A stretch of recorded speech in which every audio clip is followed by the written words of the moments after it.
তেলাওয়াত করলেই জান্নাত পাওয়া যাবে, তেলাওয়াত করলেই জাহান্নাম থেকে মুক্তি পাবে। বিষয়টা এমনই, যদি কোনো মানুষ কোরআন তেলাওয়াতের সাথে আমল যদি না করে, বাস্তব জীবনে যদি আমল না করে, ব্যক্তি জীবনে যদি আমল না করে, শুধু তেলাওয়াতই করবে, এই কোরআন বিপক্ষে সাক্ষী দিয়ে তাকে জাহান্নামও নিবে। কোরআন যেভাবে আমাকে জান্নাতে নিয়ে যাবে, এই কোরআন বিপক্ষে সাক্ষী দিয়ে আবার জাহান্নামও নিয়ে যাবে। বুঝতে পারছেন সবাই? তাহলে কোরআন শুধু পড়বো নাকি বাস্তব জীবনে আমলও করব? বাস্তব জীবনে আমলও করব।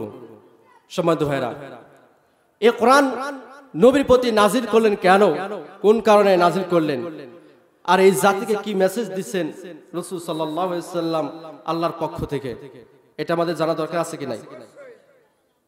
দেখুন, আল্লাহ রাব্বুল আলামিন এই কোরআন নাজিল করেছেন নবীর প্রতি এই জন্য না যে নবী আপনি রমজান মাসে খতম তারাবিতে কোরআন খতম করবেন।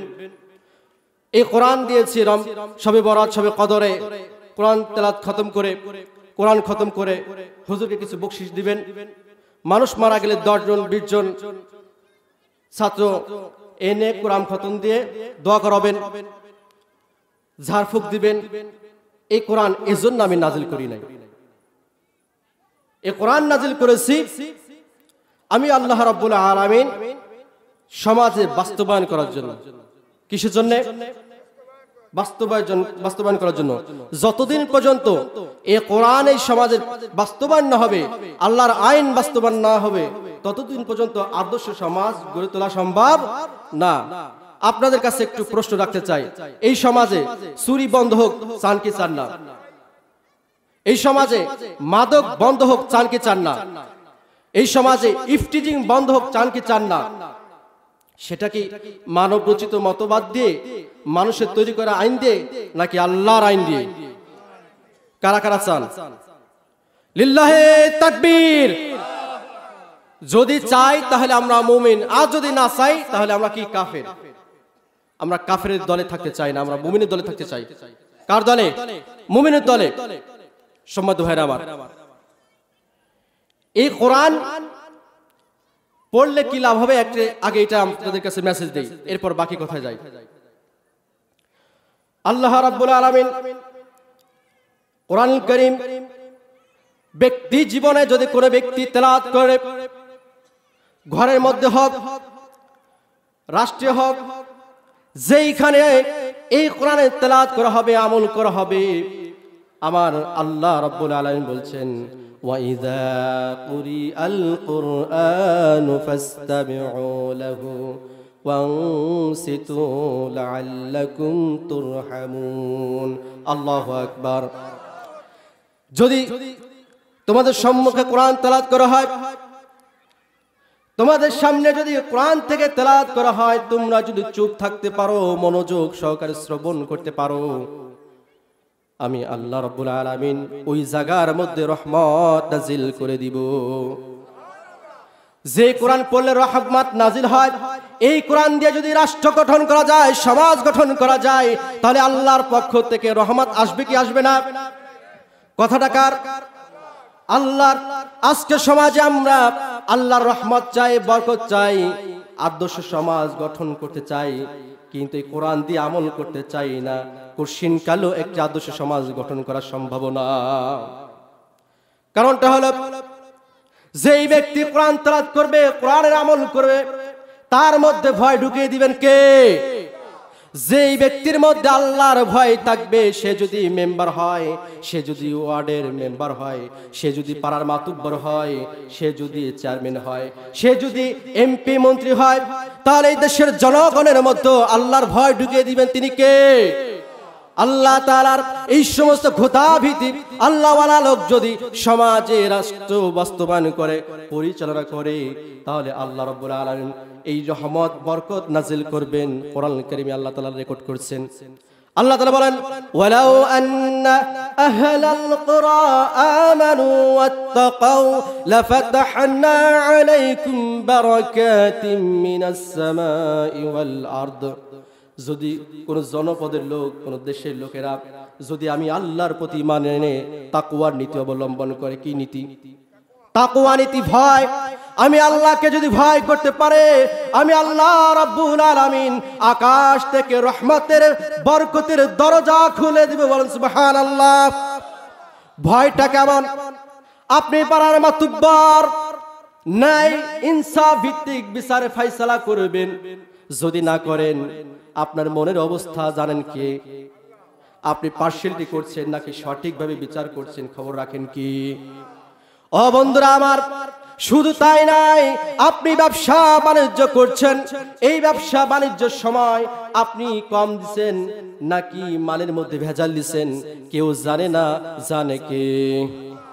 যদি কোনো ব্যক্তি কোরআন থেকে একটু শিক্ষা অর্জন করে, তাহলে ওই সমাজে মানুষ আর চোর থাকতে পারে না। ওই সমাজের মাতুব্বর যারা রয়েছে, যারা সমাজের প্রতিনিধি, যারা দায়িত্বে রয়েছে, তারা যদি একবার আল্লাহকে ভয় করে, ওই সমাজে কখনো অন্যায়, অবিচার, জুলুম, নির্যাতন, বেহায়াপনা, অশ্লীলতা আর থাকতে পারে না। ঠিক কিনা বন্ধুরা আমার? একটা ঘটনা আপনাদের সম্মুখে উপস্থাপন করি।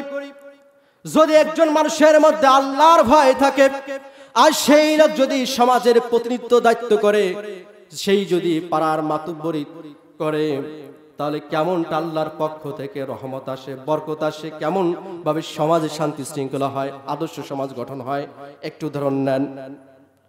হযরত ওমর রাদিয়াল্লাহু তাআলা আনহু, অর্ধ পৃথিবীর খলিফা, রাতের অন্ধকারে তিনি দেশের জনগণের অবস্থা দেখার জন্য ঘুরতেছেন। ঘুরে ঘুরে দেখে মদিনার মরুর প্রান্তরে একজন বৃদ্ধ মা কি যেন জাল দিচ্ছে, আর বাচ্চাগুলি হাউমাউ করে কান্নাকাটি করতেছে, চিৎকার করে কান্না করতেছে। হযরত ওমর রাদিয়াল্লাহু তাআলা আনহু ওইখানে যে বলছে, ও মা, আপনার সন্তানগুলো কান্নাকাটি করছেন কেন? আপনার সন্তান কেন কান্নাকাটি করে? কি হয়েছে? বলতেছে, আমার সন্তানগুলো না খাওয়ার ক্ষুধার যন্ত্রণায় কান্নাকাটি করতেছে। বলছে, তাহলে কি করতেছেন? রান্না করতেছেন, অথচ আপনার ছেলে সন্তান কাঁদতেছে। একটু আগে কি রান্না তৈরি করা গেছিল না? আগে কি রান্না করতে পারেন নাই? বলছো, পথিক, তুমি কেউ জানো না, আমি তো রান্না করতেছি না, আমি এই পানি জাল দিতেছি কিছু পাথর দিয়ে, কিছু পাথর দিয়েছি পানির মধ্যে, নাড়াচাড়া করতেছি, আর সন্তানদেরকে সান্ত্বনা দিচ্ছি, বাবা রান্না হয়ে যাচ্ছে, তোমরা একটু শান্ত থাকো, কিছুক্ষণের মধ্যে তোমাদের খাবার দেব। সন্তানদেরকে মিথ্যে আশ্বাস দিয়ে তাদেরকে রাখতেছি। আজ 4 দিন হয়ে গেল এই মদিনায় আমরা এসেছি, কোনো খাবার পাইতেছি না। হযরত ওমর রাদিয়াল্লাহু তাআলা আনহু তিনি মনে মনে নিজেকে অপরাধী মনে করতেছেন। তার পায়ের তলা থেকে যেন মাটি সরে যাচ্ছে এমন। হযরত ওমর রাদিয়াল্লাহু তাআলা আনহু বলছেন, মা ঠিক আছে, দেখি আপনার জন্য কিছু করতে পারে কিনা। হযরত ওমর রাদিয়াল্লাহু তাআলা আনহু দৌড়ায় চলে গেলেন বাড়িতে। খাদেম আসলামকে বললেন, আসলাম, তাড়াতাড়ি খাদ্য ঘরের চাবিটা নিয়ে খাদ্য ঘরটা খুলে দাও। খাদ্য ঘর খুলে দেওয়া হলো। একটা বস্তা নাও, বস্তা নিল। বলল কি কিছু আটা ঢোকাও, কিছু তরি তরকারি ঢোকাও। ঢোকানোর পর বস্তা যখন ঢুকালো, আটা, ময়দা, পেঁয়াজ, রসুন ঢুকানোর পর হযরত ওমর রাদিয়াল্লাহু তাআলা আনহু বললেন, ও আসলাম, এই বস্তাটা আমার কাঁধে উঠাই দাও। আসলাম বলছেন, আমিরুল মুমিনিন, মাফ করবেন, আপনি অর্ধ পৃথিবীর খলিফা। বাংলাদেশের মতন ছোটখাটো একটা রাষ্ট্র না, অর্ধ পৃথিবীর খলিফা। আর আমাদের দেশের মেম্বারের পিএ তার ছেলে যদি একটু সাথে থাকে, তার ঠেলায় অস্থির, এমনটা ভাব কিনা? অর্ধ পৃথিবীর খলিফা, সে বলতেছে, আসলাম, আটার বস্তাটা আমার মাথায় উঠাই দাও। আজকে আমি যে দৃশ্য দেখেছি, এই দৃশ্য দেখার পর আমার আর হুঁশ নাই। আসলাম, আল্লাহর কাঠগড়ায় আমাকে দাঁড়াতে হবে, সেই দিন তোমাকে জবাব দেওয়া লাগবে না, আমাকে জবাব দেওয়া লাগবে। আমি যে দৃশ্য আজকে দেখেছি, হযরত আসলাম হযরত ওমর রাদিয়াল্লাহু তাআলার কথা শুনে বস্তাটা মাথায় তুলে দিল। হযরত ওমর রাদিয়াল্লাহু তাআলা আটার বস্তা নিয়ে ওই মরু প্রান্ত বৃদ্ধ মহিলার কাছে চলে গেলেন, যে বললেন, ওমর এই যে আটা, এই আটা নিয়ে রুটি বানান। হযরত ওমর রাদিয়াল্লাহু তাআলা তাকেও সহযোগিতা করে দিল। দেওয়ার পর যখন রান্না হয়ে গেল, হযরত ওমর বলতেছেন, ও মা, আপনি কিছু খান, আর কিছু খাবার আমার কাছে দেন, আপনার সন্তানদেরকে আমি খাইয়ে দিচ্ছি। হযরত ওমর রাদিয়াল্লাহু তাআলা নিজের কোলে বসে সন্তানদেরকে রুটি ছিঁড়ে ছিঁড়ে মুখে দিচ্ছে। হযরত ওমর রাদিয়াল্লাহু তাআলা চোখ দিয়ে ঝরঝর করে পানি ঝরতেছে। এই দৃশ্য ওই মহিলা দেখেছে। দেখার পর ওই লোকটাকে বলতেছে, তিনি তো চেনে না, পরিচয় গোপন করেছে হযরত ওমর, অর্ধ পৃথিবীর খলিফা, তিনি তার কাছে গিয়েছেন, পরিচয় গোপন রেখেছেন। বন্ধুরা আমার, হযরত ওমর রাদিয়াল্লাহু তাআলাকে বলতেছেন, ও পথিক, তোমাকে তো চিনি না, তোমার চোখ দিয়ে যে ঝরঝর করে পানি পড়তেছে, জানি না তুমি কে, তবে আমার মন বলতেছে এই মদিনার রাষ্ট্র যদি তোমার মতন একজন পথিককে রাষ্ট্রপ্রধান বানাইতো, কত না যেন ভালো হইতো। সুবহানাল্লাহ বলেন। ওমরের পরিচয় এখনো জানে না। হযরত ওমর রাদিয়াল্লাহু তাআলা মহিলাকে বললেন, ও মা, আগামীকাল হযরত ওমর রাদিয়াল্লাহু তাআলা দরবারে নিয়ে যাব, সেখানে আপনার জন্য কিছু ব্যবস্থা করব। হযরত ওমর রাদিয়াল্লাহু তাআলা এর পরের দিন দরবারে ওই মহিলা এসেছেন। মহিলা এসে দেখে, হায় রে কপাল, রাতের অন্ধকারে একজন লোক যে আটার বস্তা মাথায় নিয়ে আমার কাছে এসেছে, আমার সন্তানদেরকে খাইয়ে দিয়েছে, আর আমার কাজে সহযোগিতা করেছে, এ তো সেই ব্যক্তি। সিদকান আল্লাহু আকবার। এ তো সেই ব্যক্তি। হযরত ওমর রাদিয়াল্লাহু তাআলার কাছে যে বলছে, ওমর, হযরত ওমর রাদিয়াল্লাহু তাআলার কাছে যে বলছেন, মাফ চাই, ক্ষমা চাই, আল্লাহর ওয়াস্তে আমাকে মাফ করে দেন, রাতে যে অন্ধকারে রাতে যে আপনার সাথে বেয়াদবি হয়েছে, যে আচরণ করেছি, আল্লাহর ওয়াস্তে আমাকে ক্ষমা করে দেন। বলছে, মা, না না, বরং আমাকে ক্ষমা করে দেন, আপনার চাহিদা পূরণের জন্য আমি ওমর আগে খোঁজ নিতে পারি নাই। কিয়ামতের ময়দানে যদি আপনি আমাকে আসামির কাঠগড়া দাঁড় করে দেন, আমি ওমরের জবাব থাকবে না। সুবহানাল্লাহ। এরকম নেতা তৈরি করেছেন বিশ্ব নবী হযরত মুহাম্মদ রাসূলুল্লাহ। সুবহানাল্লাহ। যতদিন পর্যন্ত হযরত ওমর রাদিয়াল্লাহু তাআলার মতন নেতৃত্বের লোক না আসবে, ওয়ার্ডের মেম্বার না হবে, চেয়ারম্যান না হবে, এমপি না হবে, মন্ত্রী না হবে, ততদিন পর্যন্ত বাংলার জমিনের মানুষ সুখে শান্তিতে বসবাস করতে পারবে না। রাতের অন্ধকারে গরু চুরি করবে, ছাগল চুরি করবে, মেয়ে যাবি টিচিং করবে, সন্তানকে ধর্ষণ করবে, এটা একমাত্র কারণ যতদিন পর্যন্ত মানবরচিত মতবাদ দিয়ে এই সমাজ পরিচালনা করবে, ততদিন পর্যন্ত একটা পাপের দরজা বন্ধ হবে না, হবে না, হবে না। বুঝতে পারছেন আপনারা সবাই? প্রিয় ভাইরা আমার, কিন্তু সমস্যা হচ্ছে যখন এই কথা বলবো তখনই বলবে হুজুর রাজনীতি করে। রাষ্ট্রবিজ্ঞান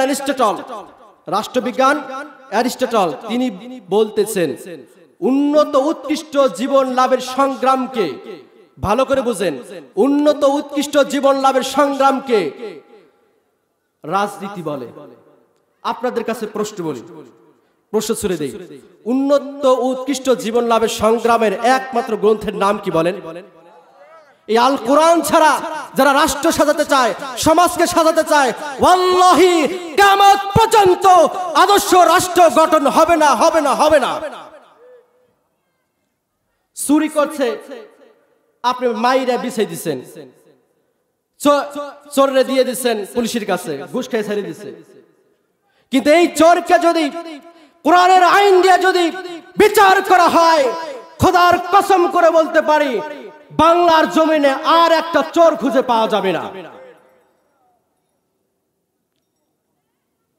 প্রিয় বন্ধুরা আমার, এটা যদিও বহুত দূর, কিন্তু এই কোরআনের রাজ প্রতিষ্ঠার জন্য যদি সংগ্রাম না করা হয়, আর এই অবস্থায় যদি মারা যায়, তাহলে মুনাফিক ছাড়া, কাফের ছাড়া আর কিছু আমরা থাকতে পারবো না। বিশ্বনবী মুহাম্মদ রাসূলুল্লাহ সাল্লাল্লাহু আলাইহি ওয়াসাল্লামকে পৃথিবীতে এই কারণে প্রেরণ করা হয়েছে। আল্লাহ বলছেন, হুয়াল্লাযী আরসালা রাসূলাহু বিল হুদা ওয়া দীনিল হক লিইয়ুযহিরাহু আলাদ-দীন কুল্লিহি ওয়ালাউ কারিহাল মুশরিকুন। সিদকাল্লাহু আকবার। নবী, আপনাকে পৃথিবীতে একটা কারণেই পাঠিয়েছি, সেটি হলো দুনিয়ার যত মানব রচিত মতবাদ থাকবে, আইন থাকবে, সকল আইনকে বাদ দিয়ে আমি আল্লাহর আইন জমিনে প্রতিষ্ঠিত করবে। বন্ধুরা আমার, বঙ্গবন্ধু শেখ মুজিবুর রহমান বাংলাদেশকে সোনার বাংলা তৈরি করতে চেয়েছিলেন, কিন্তু তিনি ব্যর্থ হয়েছেন। খালেদা জিয়া চেয়েছেন আদর্শ সমাজ গঠন করতে পারেন নাই। শেখ হাসিনা মাননীয় প্রধানমন্ত্রী সাবেক, তিনি চেয়েছেন, পারেন নাই। একটাই কারণ, সেটা হলো মানব রচিত মতবাদ দিয়ে দেশ পরিচালনা করা। আল্লাহ রাব্বুল আলামিন তিনি ভালো করে জানেন কোন আইন প্রয়োগ করলে, কোন বিচার ফয়সালা করলে সমাজ থেকে অন্যায় দূর হবে। সুতরাং সমাজ থেকে অন্যায় দূর করার জন্য কোরআনের আইন ছাড়া আর বিকল্প কোনো পথ নাই। মদ হারাম কি?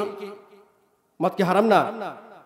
কিন্তু এই মদ যদি আল্লাহর বিধান অনুযায়ী যদি আইন প্রয়োগ করা হয়, যে মদ খাবে, মাতলামি করবে, মাতলামি করে যারা ধর্ষণ করবে তাদেরকে প্রকাশ্যে বিচার করা হবে, বলেন তো পরের দিনে একজনকে পাওয়া যাবে?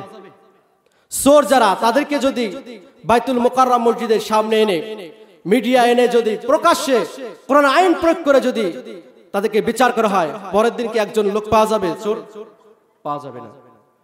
তাহলে বন্ধুরা আমার, সেই কোরআন থেকে কাফের, বেঈমান, মুশরিক, ইহুদি খ্রিস্টানরা মুসলমানদের ঘরে পাড়া দিয়ে এই মুসলমানদেরকে বুঝিয়েছে কোরআন হলো মাকতবের কিতাব, কোরআন হলো মাদ্রাসার কিতাব।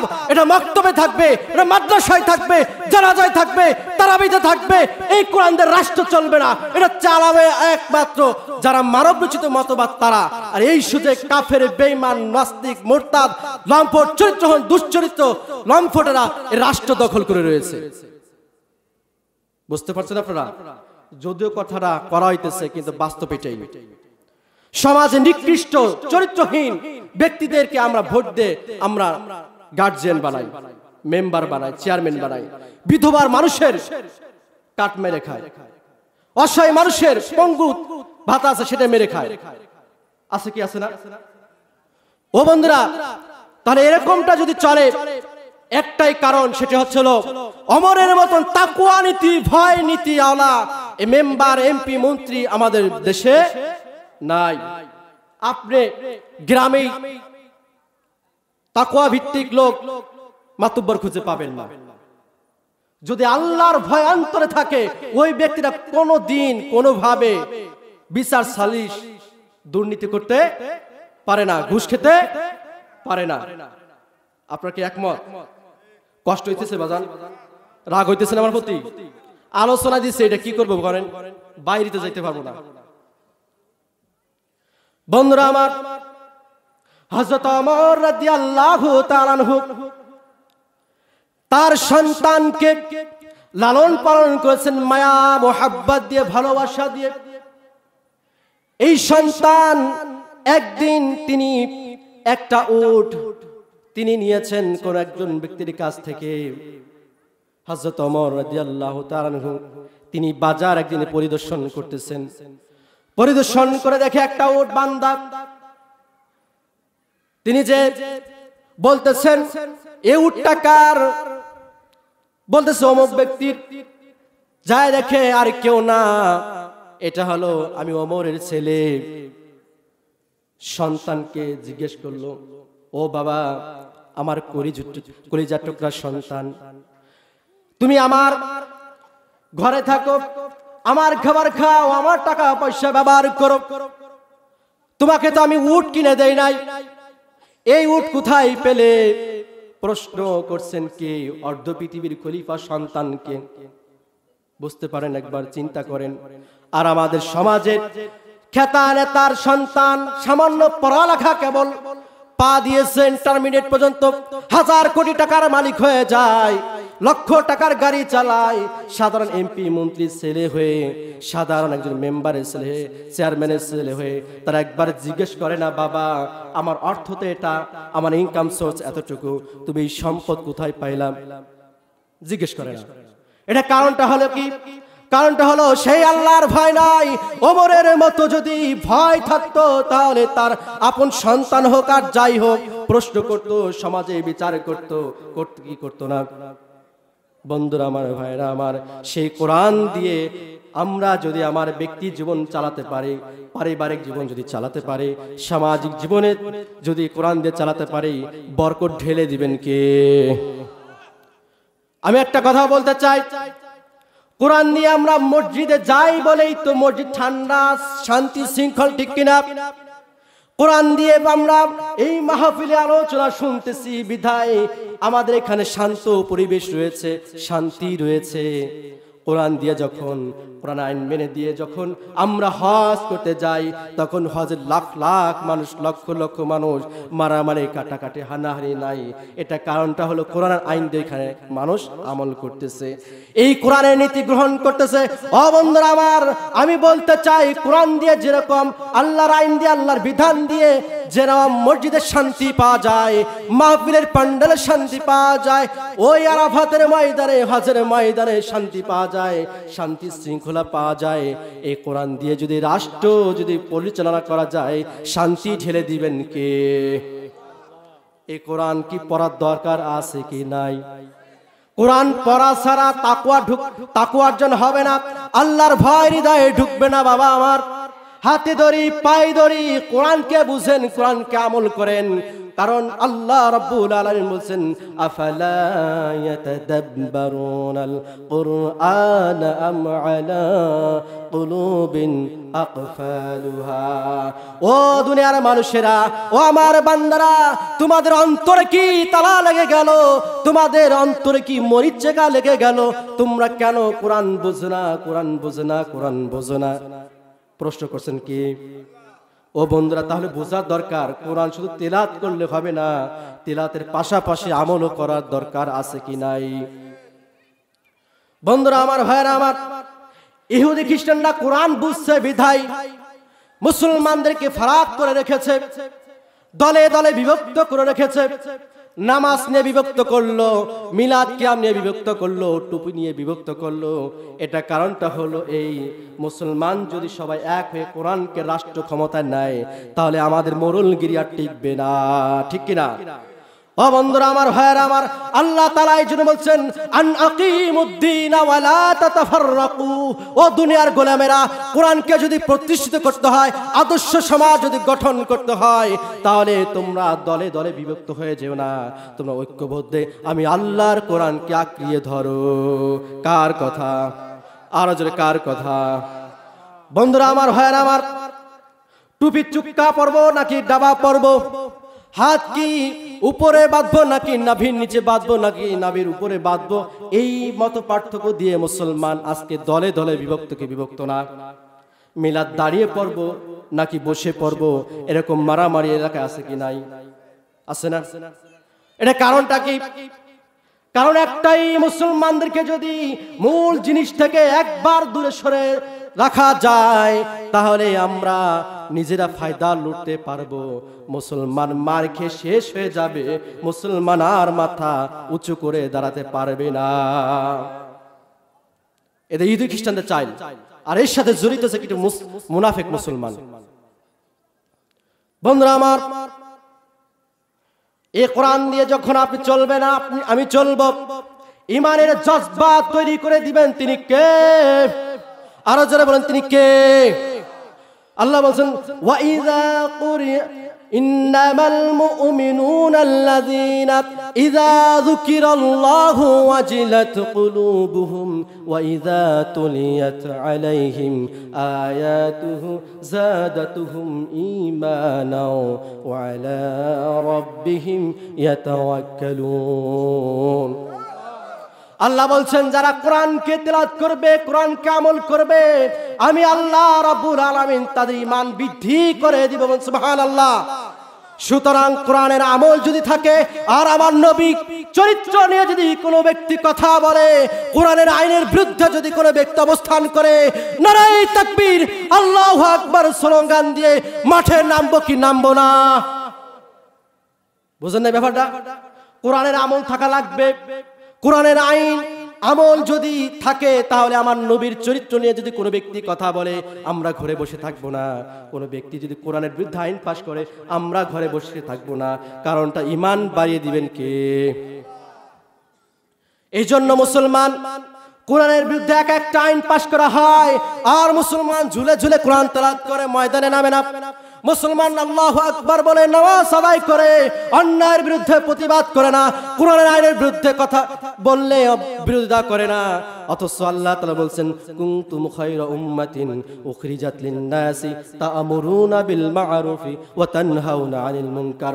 ও গোলামেরা, আমার বান্দারা, তোমরা যদি শ্রেষ্ঠ জাতি হতে চাও তাহলে তোমরা সমাজের অন্যায় কাজের বাধা দাও।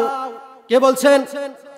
ও বন্ধুরা আমার, আদর্শ সমাজ গঠন করতে হলে প্রথম নম্বরে আমাকে আপনাকে ইমানের স্পিরিট তৈরি করতে হবে আর অন্যায় কাজের বাধা দেওয়ার যোগ্যতা হিম্মত তৈরি করতে হবে। ঠিক কিনা? আপনি আদর্শ সমাজ গঠন করতে চান, এলাকা গঠন করতে চান, কিন্তু এলাকায় গান বাজনা দিবে আর আপনি সেটা সমর্থন দিবেন, টাকা দিবেন, পয়সা দিবেন, এর নাম ইমানদার না। বুঝেন না ব্যাপার? আপনি আদর্শ সমাজ গঠন করবেন, এই মাঠে বসে জুয়া খেলবেন, তাস খেলবেন, অথচ আপনি একজন আদর্শ সমাজ গঠন করতে চান, সমাজ থেকে মাদক দূর করতে চান। এই প্রতিশ্রুতি দিয়ে আপনি মেম্বার হয়েছেন, চেয়ারম্যান হয়েছেন, এমপি হয়েছেন, মন্ত্রী হয়েছেন, অথচ আপনার নেতৃত্বে এগুলো চলে। কিয়ামতের ময়দানে আল্লাহ পুঙ্খানুপুঙ্খানু জবাব নিবে, হিসাব নিবে। ও বন্ধুরা আমার, ভাইরা আমার, যদি আল্লাহ তাআলার সামনে দাঁড়াবার যদি ভয় থাকে, মালিক ইয়াউমিদ্দিন, বিচার দিনের মালিক, বিচার দিনের মালিক, এই মন বিচার দিনের মালিক হবে যেই মানুষের, যেই লোক বলের আমি দোহাই দিয়ে ক্ষমতা দেখিয়ে মানুষদেরকে দাবিয়ে রেখেছি অন্যায় কাজটাকে আমি সঠিক। এই কোরআন হচ্ছে এমন একটা কিতাব, যদি কোনো ব্যক্তি কোরআনের একটা আইন, একটা লাইন নিজের ইচ্ছা মতন পছন্দ হয়েছে মেনে নিয়েছে, কিন্তু একটু কড়াকড়ি আইন প্রয়োগ করলো, সেটি হলো সুদ খাওয়া যাবে না। সুদ খাওয়া যাবে না। এই সুদের যখন ওয়াজ করা হবে তখন ইমাম সাহেব ভালো থাকবে না, বক্তা সাহেব ভালো থাকবে না, কিন্তু কথাটা বলেছেন কে? আল্লাহ বলেছেন যদি আদর্শ সমাজ গঠন হয়ে যায়, আল কোরআনের রাজ যদি কায়েম হয়ে যায়, তাহলে সুদ অটোমেটিক বন্ধ হয়ে যাবে। আর এই সুদের কারণে যদি চালু থাকে, সুদ যদি চালু থাকে, এই সুদের কারণে হাজার হাজার মানুষের ঘর বাড়ি ভিটা ছাড়া হয়েছে, হয় কি নাই?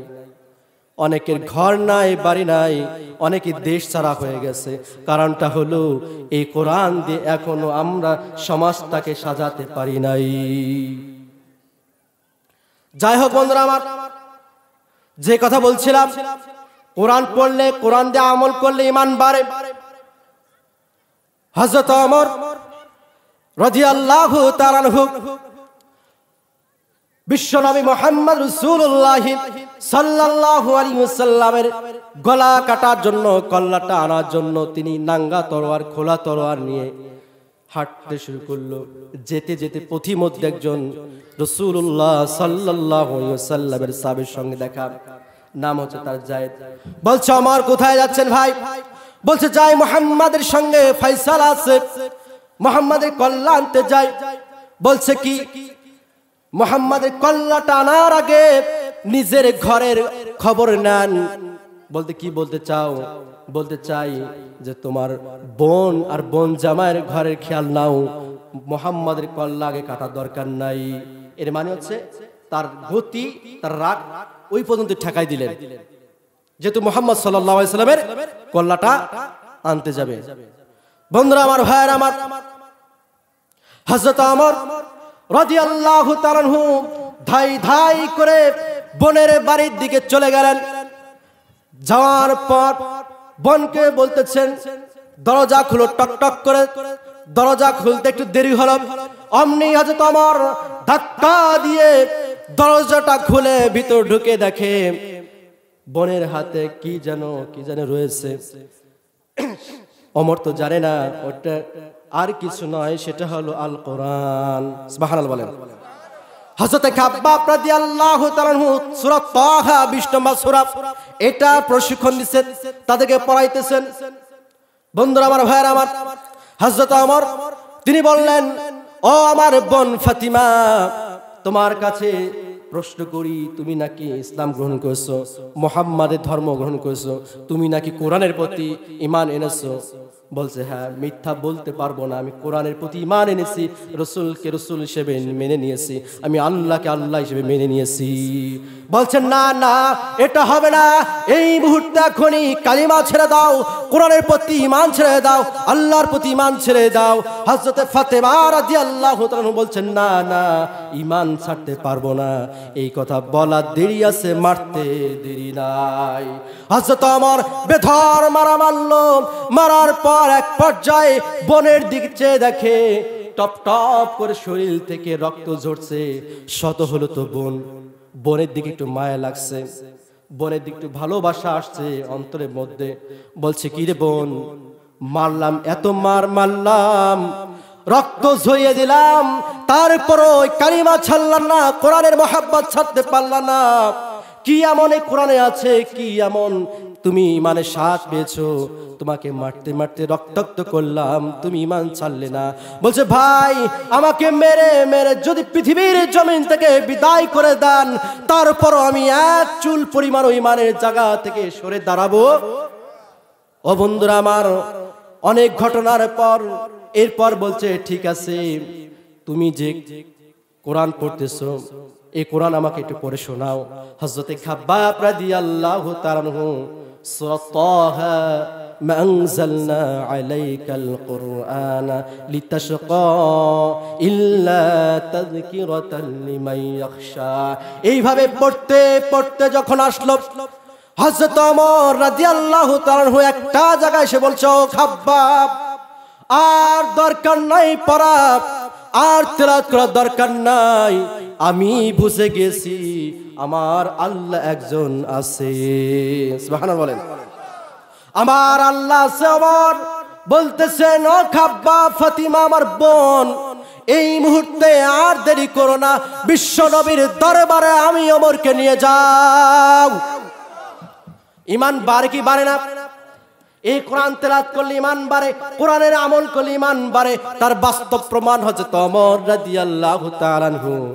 হযরত ওমর রাদিয়াল্লাহু তাআলা আনহু তিনি নাঙ্গা তলোয়ার হাতে নিয়ে খাব্বাব রাদিয়াল্লাহু তাআলা আনহুকে নিয়ে রাসূলুল্লাহ সাল্লাল্লাহু আলাইহি সাল্লামের দরবারে যাচ্ছেন। ওই মুহূর্তে বিশ্বনবী সহ খাব্বাব সহ 40 জন সাহাবী হযরতে আমির হামজা রাদিয়াল্লাহু তাআলা আনহুর বাড়িতে অবস্থান করছেন, আত্মগোপনে রয়েছেন, কারণ ওমর তো বিশ্ব নবীর মাথা কাটবে এই ঘোষণা দিয়েছে। বন্ধুরা আমার, ভাইয়েরা আমার, মুসলমান বাবাজিরা আমার, হযরত ওমর রাদিয়াল্লাহু তাআলা আনহু যখন হযরত আমির হামজা রাদিয়াল্লাহু তাআলা আনহু বাড়িতে গেল, দরজা যখন ঠক ঠক করলো, হযরত আমির হামজা রাদিয়াল্লাহু তাআলা আনহু দরজা একটু ফাঁক করে দেখে, এ তো আর কেউ না, এ তো ওমর, এ তো ওমর। হযরত আমির হামজা রাদিয়াল্লাহু তাআলা আনহু বিশ্ব নবীকে বলছে, ও মুহাম্মদ ভাতিজা, আমি দরজা খুলবো না, এখনই ওমরের সাথে আমার বোঝাপড়া হবে, লড়াই হবে, ও ভাতিজা, আমি দরজা খুলবো না।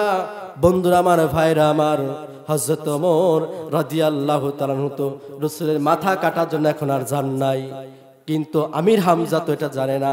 আমার দয়াল নবী রাহমাতুল আলামিন বিশ্ব নবী মুহাম্মদ রাসূলুল্লাহ সাল্লাল্লাহু আলাইহি ওয়াসাল্লাম বলতেছেন, ও আমার চাচা, আমি বিশ্বাস করি হযরত ওমর আমার মাথা কাটতে পারবে না, আমার ক্ষতি করতে পারবে না। সুবহানাল্লাহ বলেন, আল্লাহু আকবার। ওমর আমার মাথা কাটতে পারবে না, কোনো ক্ষতি করতে পারবে না। চাচা দরজাটা খুলে দেন।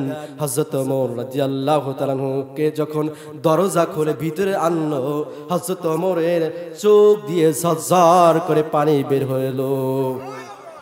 বলছি, ইয়া রাসূলুল্লাহ, ইয়া হাবিবাল্লাহ, আমাকে মাফ করবেন, ক্ষমা করে দেন, আমি বড় অন্যায় করেছি, ভুল সিদ্ধান্ত নিয়েছি আপনার মাথা কাটার জন্য। বলতেছেন, না না ওমর, ভুল না, এটা আল্লাহর পক্ষ থেকে তোমার হিদায়াত। সুবহানাল্লাহ। আমি রাতে তোমার জন্য দোয়া করেছি, বিশেষ করে হযরত ওমর রাদিয়াল্লাহু তাআলা বলতেছেন, ইয়া রাসূলুল্লাহ, এই মুহূর্তে আমাকে কালিমা পড়াইয়া মুসলমান বানায় দেন। সুবহানাল্লাহ বলেন।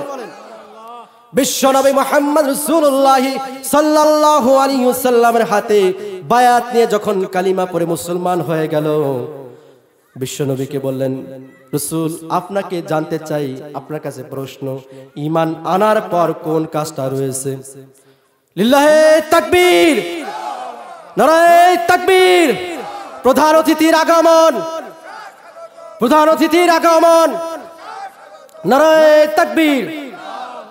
আমার সময় শেষ, একটু ফিনিশিং দিয়ে দেই। হযরত ওমর রাদিয়াল্লাহু তাআলা তিনি বলতেছেন, রাসূল, ঈমান আনছের পর, ঈমান আনার পর কোন দায়িত্বটা রয়েছে বলেন? বলতেছে ওমর, ঈমান আনার পর আমি রাসূল বলতেছি সর্বপ্রথম নামাজ আদায় করতে হবে। হযরত ওমর রাদিয়াল্লাহু তাআলা একটু সময় নিতে পারি?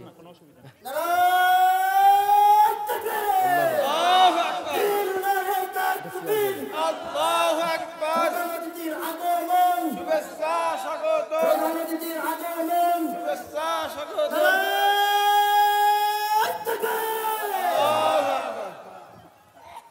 হযরত ওমর তিনি বলছেন, ইয়া রাসূলুল্লাহ, ঈমান আনার পর প্রথম কাজটা কি বলেন? বলছে, ঈমান আনার পর প্রথম কাজটা হলো নামাজ আদায় করা। ওমর, দীর্ঘদিন হয়ে গেল খানায় কাবার দিকে আমি মুহাম্মদ রাসূলুল্লাহ নামাজ আদায় করতে পারতেছি না। ওই কাফের বেঈমানদের অত্যাচারে, নির্যাতনে ভয়ে আমি ওমর এতদিন আত্মগোপনে রয়েছি। ওমর, এখন তুমি আমাকে নিয়ে ওই খানায় কাবায় চলো। আমার মন বলছে আমি আমার আল্লাহর কুদরতি পায়ে সিজদা দিব। সুবহানাল্লাহ। বাপজিরা, আমার ভাইরা আমার, হযরত ওমর রাদিয়াল্লাহু তাআলা নাঙ্গা তরোয়ার নিয়ে খানায় কাবার দিকে রওনা হলো আর বলতে শুরু করলো, এই কে আছো তার সন্তানকে মা হারা করতে, কে আছো বাবা হারা করতে, কে আছো বিধবা হতে তার স্ত্রীকে, আসো আমার তরবারির সামনে আসো। সুতরাং আমি ওমর ঘোষণা দিলাম, আমার তরবারির সামনে যে আসবে আমি তাকে শেষ করে দিব। ওমরের মতো যদি বাংলার জমিনে একটা নেতা যদি দাঁড়ায় যায়, একজন ইমানদারওয়ালা যদি একবার ওমরের ঈমান নিয়ে, ওমরের মতন তেজ নিয়ে যদি এই বাংলার জমিনে দাঁড়ায় যায়, তাহলে সমাজ থেকে একটা অন্যায় আর থাকবে না। ঠিক কিনা জোরে বলুন। সুতরাং ওয়াজ দিয়ে নামাজি বানানো 100% সম্ভব না। ওয়াজ দিয়ে সুদ একবারে বন্ধ করা সম্ভব না। ওয়াজ দিয়ে চোর ডাকাতি বন্ধ করা সম্ভব না। ইফটিজিং বন্ধ করা সম্ভব না। যতক্ষণ পর্যন্ত এই কোরআনের রাজ কায়েম না হবে, ততদিন পর্যন্ত একটা অন্যায় বন্ধ হবে না। এই জন্য আল্লাহ রাব্বুল আলামিনের হাবিব বিশ্ব নবী মুহাম্মদ রাসূলুল্লাহ সাল্লাল্লাহু আলাইহি ওয়াসাল্লাম বলছেন, ওয়াজআললি মিন লাদুনকা সুলতানান নাসীরা। আল্লাহ এই সমাজের পাপাচার বন্ধ করতে হলে রাষ্ট্রীয় ক্ষমতা দরকার, রাষ্ট্র সাহায্য দরকার। আল্লাহ রাষ্ট্র সাহায্য দিয়ে আমাকে সাহায্য করেন।